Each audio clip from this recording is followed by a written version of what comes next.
welcome to Maximo Bite Size, a podcast on the functionality of Maximo Manage.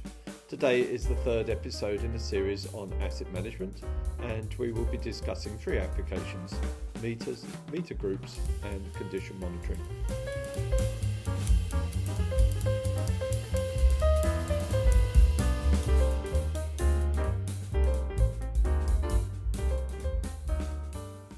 Meter functionality can be applied to both locations and assets in Maximo.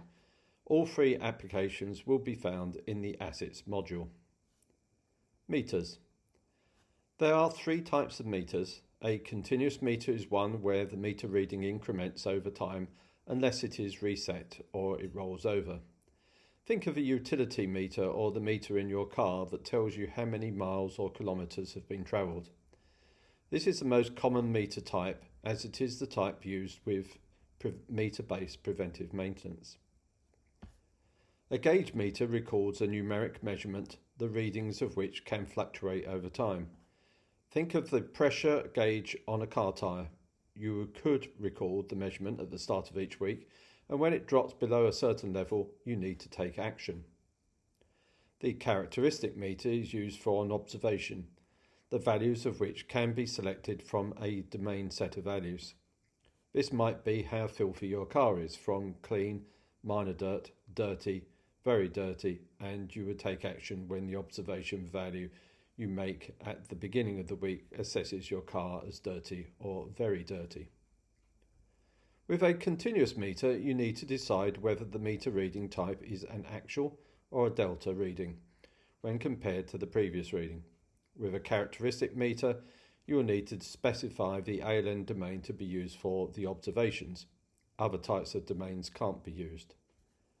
For a continuous or gauge meter, it is a good idea to indicate the unit of measure.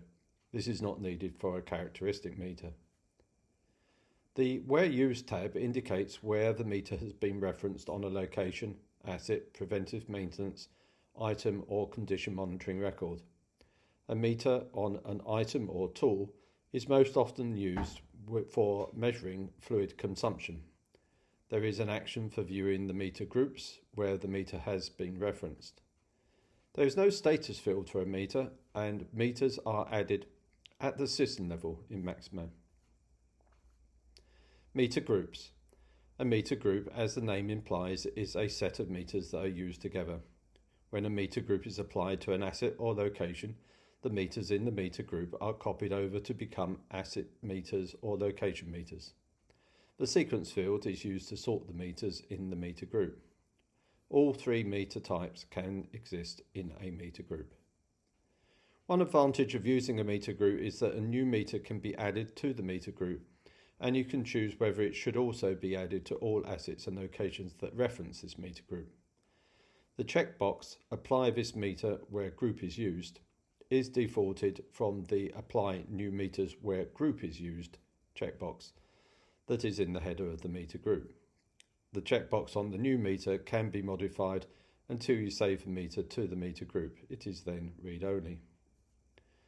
For continuous type meters, you need to set up the meter. You should add the value at which the meter will roll over back to zero. You need to decide on the average calculation method, which has options for all readings are considered. Static, you need to enter a value in the static average field, or sliding days or sliding readings, and for both you will need to enter the sliding window size. The average units per day will be calculated on the location meter or asset meter if the meter type is continuous. For the two sliding methods, the calculation will consider the readings taken over the last n days or the last n readings. For example, readings are taken at the same time of day, 7 days a week, with sliding days and a sliding window size of 5. The calculation will be based over the average delta change over the last 5 days. For sliding readings and a sliding window size of 5, the calculation will be based over the average delta change over the last 5 meter readings. As a meter reading is performed each day of the week, this will give the same result as sliding days. However, if no meter readings are taken on a Saturday or Sunday, then there will be a difference in the average between the two calculation methods. The average units per day determines when a meter-based preventive maintenance task will fall due. Meter groups can be referenced on an asset template, and this adds the associated meters to the asset template. A meter group can also be referenced on an item or tool of type rotating. When an asset is created and references the item or tool, then the meter group is copied, and the asset meters created for the set of meters in the meter group. A meter group on a rotating item will also copy the meter group to a location when it references the item master item.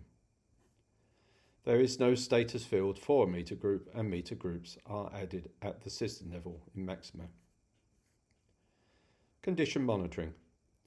Meters of type gauge or characteristic can be referenced with their location or asset to create a condition monitoring point. When a record is created in the condition monitoring application, the key field, point num, is copied to the location meter or asset meter record.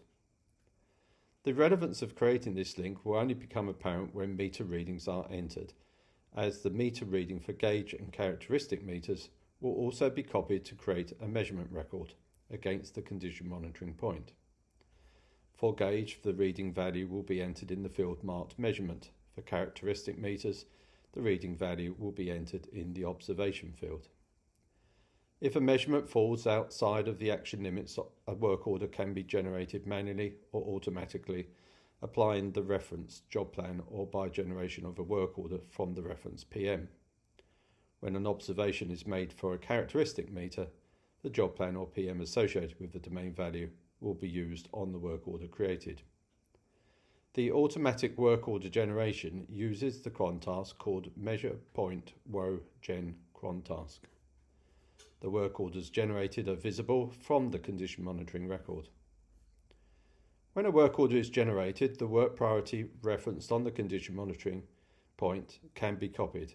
The work order is at a status of waiting to be approved, and there is no work type. A crossover domain on the work order object can be configured with additional fields added to the condition monitoring application to overcome this limitation. There is no status field for a condition monitoring point, as these records will always reference either a location or asset, then this is a site level object in Maximo. I hope you enjoyed this podcast, and I look forward to seeing you back on the next episode when we will spend time on location and asset meters. The music is called Busy City from the talented group called Track Tribe. Please check them out on tracktribe.com, all one word. Until another time, goodbye.